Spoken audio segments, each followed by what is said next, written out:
I want to bring in Rachel Campos-Duffy, national spokeswoman for the LIBRE project. Rachel, good to see you. Thanks so much for joining us. Thanks for having me on, Maria. Your take on this new ad? I think it's a good ad. I think it's effective. I think that, the speech last night, let me tell you, I wish that was the speech that he gave at the convention. That should have been the speech he gave, because it was very effective for somebody who's looking to pivot. Yeah, I mean, I think people want to see some humility.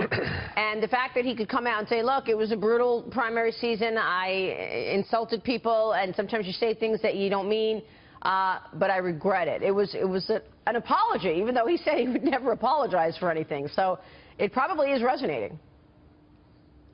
Yeah, I think so, and it clearly has a woman's touch on there. I think Kellyanne must be a very good advisor, and he must be listening to her. And that's, again, something that people said he couldn't do, which was listen to his advisors. This has her fingerprints all over it. Is that what it is, Dagan? It's Kellyanne Conway.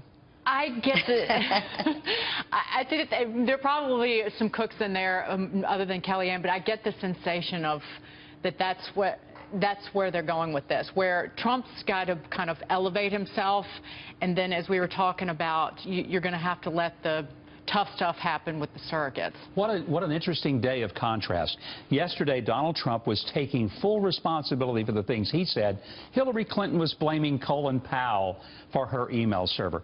There's the contrast. One candidate says, hey, it's me. The other one says, it's never been me. It's never been my fault. Let's hope it stays that way if you're a Donald Trump supporter. I'm glad you brought this up. This is really important, because Hillary Clinton did say that Colin Powell told her to use a private email.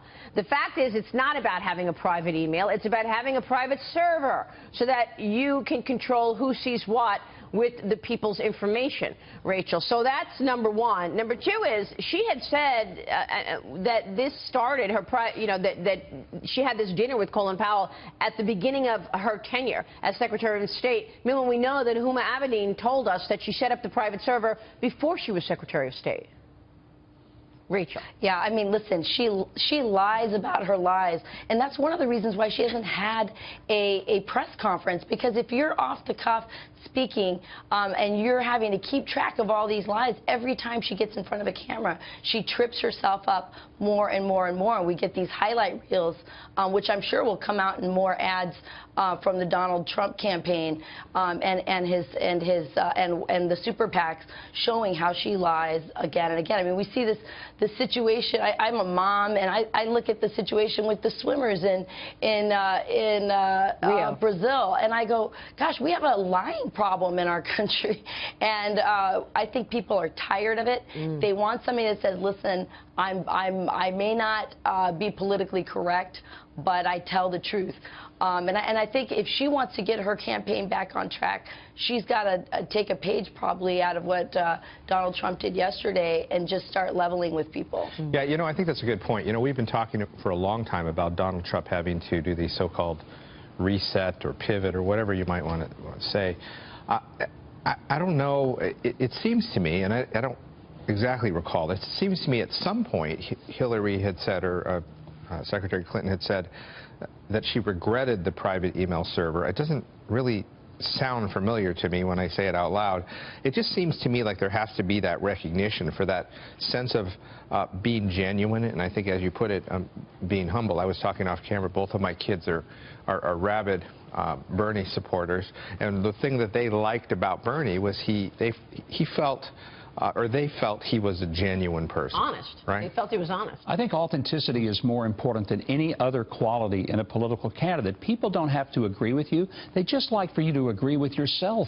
Yeah. They'd like for you to have some sense that what comes out of your mouth is what really is there, rather than something that has been carefully programmed by a whole room full of consultants that have embedded it into your head. Well, Rachel can speak to this, because Hillary Clinton, a theme of her candidacy and her campaign is, I'm an advocate of women and children. And this goes back to the 70s, if you will. And the more we find out, she's an advocate for herself and her own personal enrichment, whether it's by purse or power.